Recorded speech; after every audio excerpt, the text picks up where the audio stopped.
What's going on, everyone? Draven here, back for another deck tech, and today's deck tech is for standard Orzhov Gisa, the Hellraiser, is what I call it. So, I just recently, about like 10 minutes ago or so, posted a video using this deck just as a sample. So, played against two opponents and they conceded within the first I would say a couple or few rounds. So this deck that I built seems pretty solid. I fixed it up a little bit as I wasn't happy with the amount of creatures I had in. I believe I had too many creatures. As Gisa the Hellraiser, works off of, committing crimes. That being targeting your opponent or creatures with spells. So let's go through the deck tech. We have 2 Duress. Absolutely love this card. You can plow through your opponent's hand using Duress. Target opponent reveals their hand. You choose a non-creature, non-land card from it. That player discards that card. I have, and I should add a 4th one, Brightblade Stoat. I've done a deck tech in the mono white deck that I built with this card. This card is really good against aggro decks where it has first strike, lifelink, a 2/2 for 2. This card for an uncommon is insane. 1 Dust Animus. I absolutely, as I've said it in some other videos before, Dust Animus I really like for that mid to late game. Slam it down. Plotting it, you get a 4/5, flying with lifelink. You can't go wrong with this card. Life Creed Duo. I'm working on this deck. As I update more of my card inventory, I'll be taking other cards out. I don't really need this card, but for Life Creed Duo, it's flying. When another creature you control enters, you gain 1 life. Petrify. This card is an upgraded version of Pacifism. Really good card. Enchant artifact or creature. Enchanted permanent can't attack or blocked, and its activated abilities can't be activated. Sonar Strike. Deals 4 damage to target attacking, blocking, or tap creature. You gain 3 life if you control a bat. Bandit's Talent. Now, in the video that I just posted, Bandit's Talent is really good because for this enchantment class, when it enters, each opponent discards 2 cards unless they discard a non-land card. Then you level it up. When you level it up at the beginning of each opponent's upkeep, if that player has 1 or fewer cards in hand, they lose 2 life. And then level 3, at the beginning of your draw step, draw an additional card for each opponent who has 1 or fewer cards in hand. Now, this card, in combination with other hand destruction cards, can be a beast. Such as Deep Cavern Bat. Deep Cavern Bat, I've gotten my opponents to concede on that same turn of dropping it. Deep Cavern Bat is a very solid standard play staple.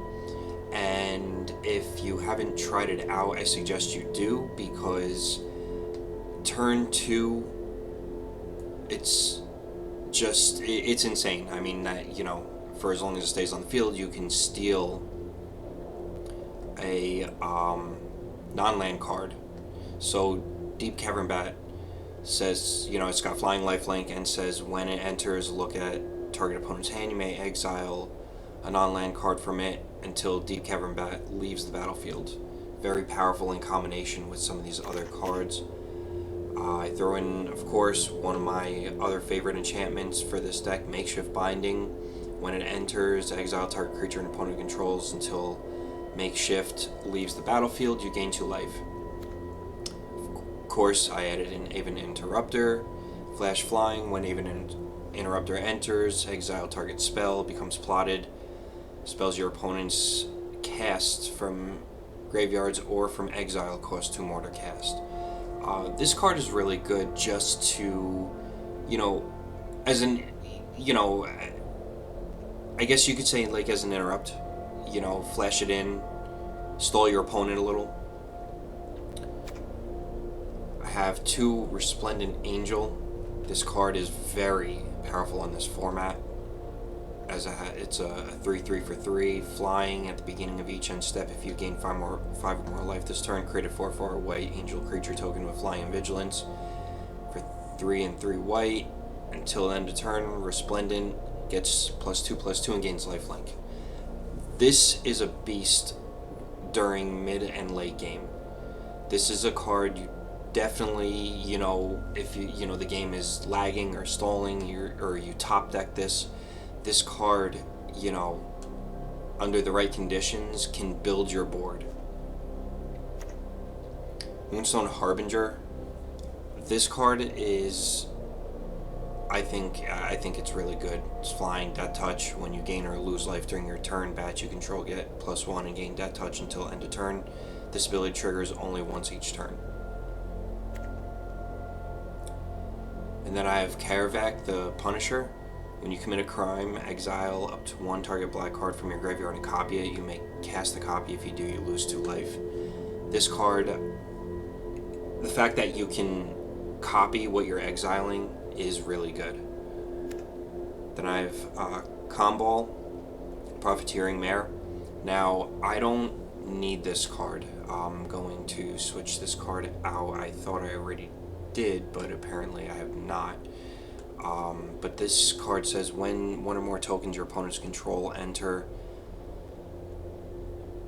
for each of them create a tap token that's a copy of it. This ability triggers only once each turn. Whenever 1 or more tokens you control enter, each opponent loses 1 life and you gain 1 life. I think this could be good as like maybe a sideboard card, honestly. This card is really good. It's a really good rare. It's a 2/4 for 3. So, you know, legendary creature, human advisor. So it's definitely good value. This card I really do like, Zorleen, Cosmos Caller. It's 3/3 for 3, flying vigilance. When a bat you control attacks, you gain 1 life. Whenever Zorleen enters or attacks, you may pay a white and a black and 2 life. And when you do, you return target non-land permanent with mana value 3 or less from your graveyard to the battlefield with a finality counter on it. So you can, in this deck that I have, you can return a lot. I mean, you could return Deep Cavern Bat, you can return a Resplendent Angel, Aven Interrupter. So this card is really good, and I've kind of like jumbled and mixed this deck together with other things that I don't necessarily need, but I'm just trying different things out. And then one of my favorites of the deck, Kaya's Spirit Justice. So this card is legendary planeswalker. Whenever 1 or more creatures you control and or creature cards in your graveyard are put in exile, you may choose a creature card from among them. Until end of turn, target token you control becomes a copy of it, except as flying. And she starts out with 3 loyalty for 2, a white and a black mana to pay for her cost. Her +2, you get to surveil 2, then exile a card from a graveyard. Her +1, create a 1/1 white and black spirit creature token with flying. And her -2, of course, I really like.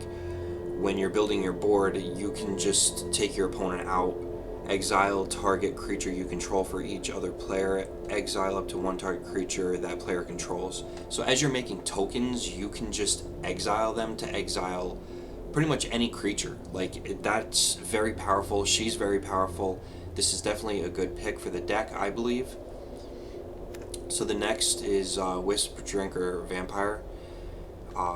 2/4 for 4, flying. Whenever another creature you control with power 2 or less enters, each opponent loses 1 life and you gain 1 life. For 5, a white and black, creatures you control with power 2 or less gain Death Touch and lifelink until end of turn. Overwhelming Remorse. This spell costs 1 less to cast for each creature card in your graveyard.